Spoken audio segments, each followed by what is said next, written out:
2026 මැයි මාසේ 18 වෙනිදා අද ආයුබෝවන් සුබ දවසක් හැමෝටම. ඉතින් අද දවසේ කරන කියන වැඩ කටයුතු සර්ව ප්‍රකාරයෙන්ම සාර්ථක වෙන්න කියලා ප්‍රාර්ථනා කරනවා. මුලින්ම ඉතින් වීඩියෝ එක බලන ගමන් ලයික් එකක් දාගෙන යන්න අමතක කරන්න එපා. ඉතින් අදත් මම කුවේට් සෞදි වගේ රටවල වැදගත් තොරතුරු කීපයක් අරන් ඇවිල්ලා තියෙනවා. විශේෂයෙන්ම කුවේට් රටේ ඉන්න කට්ටිය පිළිබඳව අන්තර්ජාලයේ මේ වෙනකොට පළ වෙලා තියෙන තොරතුරු කීපයක් පිළිබඳව තමයි මම ඔයගොල්ලන්ට අරගෙන එන්නේ. ඉතින් වීඩියෝ එක අවසන් වෙනකම් බලන්න. බලලා කැමති නම් අදහසක් තියෙනවා කමෙන්ට් එකක් දාගෙන යන්න අමතක කරන්න එපා. මැයි 18 කිව්වන් පස්සේ මතක් වෙන්නේ අද අවුරුදු 17කට විතර කලින් ලංකාවේ අද වගේ දවසක මොකද වුනේ? ඉතින් එදා ඒ කරපු වීරක්‍රියා නිසා අදටත් ලංකාවේ මිනිස්සු ජාති ආගම් කුල මල ભેද නැතුව සන්තෝෂයෙන් ජීවත් වෙනවා එකට. ඉතින් සමහරුන්ගේ හිතවල මොනතරම් දේවල් තිබුණත් අදටත් ඉතින් ලංකාව සමගියෙන් ජීවත් වෙන්නේ එදා ඒ කරපු දේ නිසා කියලා අපි පිළිගන්න ඕනේ. ඉතින් විරෝධාර රණවිරුවන්ට දිවි පිදුව සහ දැනටත් ආබාධිත තත්ත්වයේ ඉන්න රණවිරුවන්ට ඒවම තමයි දැනටත් රාජකාරිවල ඉන්න ත්‍රිවිධ හමුදාව ඇතුළු සියලුම රණවිරුවන්ට උපහාරයක්ම වේවා. මියගිය සියලුම දෙනාම සිහිපත් කරනවා. අද දවසේදී මගේ වීඩියෝ එක පටන් ගන්න කලින්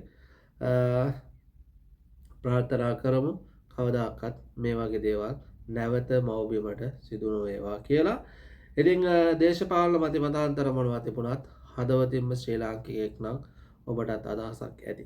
ක්‍රියාගෙන යන්න අමතක කරන්න එපා. ඉතින් කොහොමද හොඳින් ඉන්නවද? අවාසනාවන්ත සිද්ධියක් තවත් වාර්තා වෙනවා සෞදි රටෙන්. ඉතින් සෞදි රටේ ගුවන් සීමාවට ඩ්‍රෝන් යාන 3ක් ඇතුල් වෙලා කියන ප්‍රවෘත්තිය මේ වෙනකොට සඳහන් වෙනවා. ඉතින් අලුයම් කාලයේ තමයි මේ දේවල් ඇතුල් වෙලා තියෙන්නේ. සෞදි ආරක්ෂක අංශ විසින් සාර්ථක වේවා මැඩ පැවැත්වුවා කියන ප්‍රවෘත්තිය සටහන් වෙනවා.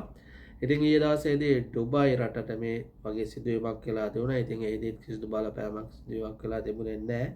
ඉතින් මේ වෙනකොට සාමාන්‍යයෙන් මැදපෙදේ කලාපයේ අස්ථාවර තත්ත්වයන් නිසා රට රටවල වලින් සාමාන්‍යයෙන් එක එක જાති සිද්ධි වාර්තා වෙනවා. ඉතින් අපි ප්‍රාර්ථනා කරමු ලෝකෙට සාමය උදා වෙන්න කියලා. ඉතින් අද මුල්ම ප්‍රවෘත්තිය හැටියට මොකද්ද කියන්නේ? ඉතින් කියන්නම් මේ වගේ කතාවක්. කුවේට් ජාතිකයන් 25 දෙනෙක් රවටපු ගෘහ සේවිකාවක් ලෙස කටයුතු කරමින් හිටපු ආසියානු ජාතික කාන්තාවක් අත්අඩංගුවට අරගෙන තියෙනවා කියන ප්‍රවෘත්තිය තමයි මෙතන සටහන් වෙන්නේ. ඉතින් මෙයා අන්තර්ජාල පහසුකම් භාවිතා කරමින් විශේෂයෙන්ම Instagram හරහා තමයි මේ ව්‍යාජ ගෘහ සේවිකාවන් බදවා ගැනීමේ යෝජනා කුවේට් පුරවැසියන්ට ඉදිරිපත් කරලා තියෙන. ඉතින් පුරවැසියන් 25 දෙනෙකුට ආසන්න පිරිසකගෙන් වංචා කළ බවට මේ ආසියානු ජාතික කාන්තාවට චෝදනා එල්ල වෙලා තියෙනවා. ඉතින් මුබාරක් අල් කැබීර් කාර්යාලයේ රහස් පරීක්ෂක කණ්ඩායමක් විසින් තමයි මේ කාන්තාව අත්අඩංගුවට අරගෙන තියෙන්නේ. ඉතින් මේ කාන්තාව ඡායාරූප සඳහා ඉතින් නිර්මාණය කරලාද ඔය එක දේවල් පාත්තාගෙන යනකොට වීසා ලබා දෙන්නම් කියලා. ඉතින් එක එක්කෙනාගෙන් දිනා 300 සිට 500 දක්වා අත්තිකාරම් මුදල් මේ කාන්තාව ලබාගෙන කියලා චෝදනා එල්ල වෙලා තියෙනවලු. ඉතින් බලධාරීන් පවසලා තියෙනවා මේ වගේ වංචාවන් නිසා පසුව සැකකරුව අත්අඩංගුවට ගන්න දැන් ඔක්කොම දේවල් කර දැන් අපි හිතමුකෝ දැන් මේක මේ විදිහට එළියට ආපු වෙනද අපිට මේ ගැන පොඩ්ඩක් කතා කරන්න පුළුවන්. ඉතින් කොහොම හරි මෙහිදී ආණ්ඩුකාර කාර්යාලයට කුවේට් පුරවැසියන් 5 දෙනෙක් පැමිණිලි කරලා කියන ප්‍රවෘත්තිය සටහන් වෙනවා. ඉතින් මෙයා මේ විස්තර ඔක්කොම දෙනවලු. ඔක්කොම විස්තර දුන්නාට පස්සේ මෙයා හිටවුවා අතුරුදහන් වෙනවලු. ඊට පස්සේ එහෙම තමයි මේ කතාව වෙලා තියෙන්නේ.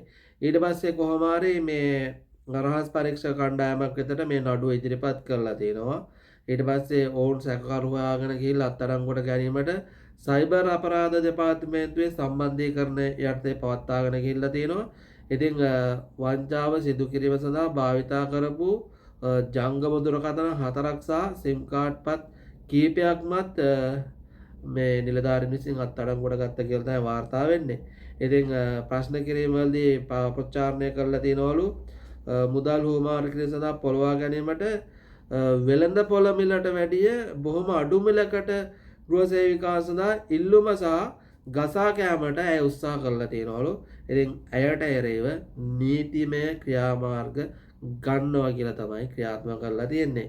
ඉතින් මෙතන කතාව තමයි ඒජන්සි වලින් එන්නේ නැතුව මෙහි ඉන්න සමහරක් කට්ටිය ගෘහ සේවිකාවන්ව ගෙන්වා දීලා කුවේට් ජාතිකයන්ගෙන් මුදල් අරගෙන ඊට පස්සේ ගෘහ සේවිකාවන්ව ලබා නොදී පහර හැරපු කතාවක් තමයි මේ විදියට ආසියානු ජාතික කාන්තාවක් අත්අඩංගුවට අරගෙන තින්නේ. මම දන්නේ නැහැ ඉතින් මෙයාගේ රට මොකක්ද කියලා. මේ රටෙන් දාලා තියෙන ප්‍රවෘත්තිය තමයි මම ඕගොල්ලන්ට අරගෙන ආවේ. ඉතින් මෙයා කාලයක් තිස්සේ මේක කරගෙන ගිහිල්ලා තියනවලු. ඉතින් මෙයා අත්තිකාරන් හැටියට ඩිනාර් 300 500 වගේ මුදල් තමයි අරගෙන තියනවා කියලා වාර්තා වෙන්නේ. සමහරක් විට ඔය අපි අතරත් ඕගොල්ලෝ ඉන්න සමාජය අතරත් මේ වගේ අක්කලා ඇති. දන්නවද මේ වගේ අයියලා ඇති. ඉතින් ඔය දැන් මේ වෙනකොටත් ඔය කුවේට් සමාජ මාධ්‍යයේ එක්තරා වීඩියෝ එකක් යනවනේ නේද? ඉතින් මම ඒ ගැන කතා කරන්නේ නැහැ. මොකද ඒවා තාම කුවේට් රජයේ පරීක්ෂණ යටතේ තමයි පැවැත්වෙන්නේ. ඒවා අපිට කතා කරන්න අයිතියක් නැහැ. ඉතින් මේ වෙනකොට සමාජ මාධ්‍යයට ආපු පුවත තමයි මම ඕගොල්ලොන්ට ඉදිරිපත් කරන්නේ. මම කොහොමත් නිල ප්‍රවෘත්ති වලට දැම්මොත් පමණයි කියන්නේ. නැත්තම් අර අක්කා කිව්වා, අර අයියා කිව්වා, අරයට හරයම වෙලාද, මෙයාට මෙහෙම වෙලාද, අරක කළාද, මේක කළාද, ගෙදරටද ඒවා දාන්නේ නැහැ. මොකද ඒවට මේ රටේ රජයෙන් නීතිමය කටයුතු කරලා ඊට පස්සේ ඒ දේවල් හොයාගත්තට පස්සේ නිල පුවත් සමාජ මාධ්‍යට ඉදිරිපත් කරනවා. ඉතින් ඒ විදිහට ආපුවතක් තමයි මේ. ඉතින් කුවේටේදී තවත් ආර්දියා ප්‍රදේශයේදී නිවසක පවත්වාගෙන ගිය රස කැවුළු නිෂ්පාදනයක් වැටලීමක් සිදු කරාගෙන ප්‍රවෘත්තිය සටහන් කරලා තියෙනවා. ඉතින් තවත් පුද්ගලයන් දෙන්නෙක් අත්අඩංගුවට අරගෙන තියෙන මේ පුද්ගලයන් දෙදෙනා ආසියානු ජාතික රියදුරන් හැටියට තමයි සටහන් කරලා තියෙන්නේ. ඉතින් මත්ද්‍රව්‍ය බෑග් දෙකක් වල දාලා තියලා තිනවා. ඉතින් මේ වගේ කතා පුවත් මම ගොඩක් විස්තර කරන්න යන්නේ නැහැ. මොකද ඒවා අත්අඩංගුවට අරගෙන තියෙන දේවල් නිසා. ඉතින් තවත් බින්දල්ගාර් නිවසක පවත්වාගෙන ගිය නීති විරෝධී අපිරිසිදු අලෙවිසලක් වටලයි කියන ප්‍රවෘත්තියක් සටහන් වෙනවා. ඉතින් ඒ පොත වාර්තා වෙන්නේ බින්දල්ගාර් වලින්. ඉතින් ඔන්න විදියට තමයි අද දවසේදී කුවේට් රටේ සිදුවීම් පෙළක් සමාජ මාධ්‍යයට ඉදිරිපත් වෙලා තියෙන්නේ. ඉතින් දැනුවත් වෙන්න ඔයගොල්ලන්ට පණිවිඩ කිව්වේ. ඉතින් සමහරක් හිට ඔයා මීට වැඩි දේවල් දැනුවත් වෙලා තියෙනවා නම් කමෙන්ට් එකක් දාගෙන යන්න. අපි දන්නවා ඉතින් මේ වෙනකොට මේ කුවේට් සමාජ මාධ්‍යයේ ඉන්නකොට කුවේට් එකේ ඔය එක තැන්වල නොයෙකුත් ආකාරයේ කතා, අරයා කියන කතා, මෙයා කියන කතා ගොඩක් තියෙනවා. ඒ කිසිම කතාවක් විශ්වාස කරන්න එපා. මොකද සමහරක් විට සමහරු මේ අවස්ථාව හොඳම අවස්ථාවක් කරගන්නවා තව කෙනෙකුට මඩක් ගන්න වචන ටිකක් කියාගන්න. ඒ හින්දා අපි ඔක්කොම ලංකාවේ. ඉතින් වරදක් කරලා තියෙනවා නම් ඒ වරදට අනුව මේ රටේ මට වුණත් එකයි, ඔයාට වුණත් එකයි, කාට වුණත් එකයි එයාට දඩුවම් ලැබෙයි. එහෙනම් දැනුවත් වෙන්න පරීක්ෂමෙන් ඉන්න. මුස්සර්ණයි හැමෝටම.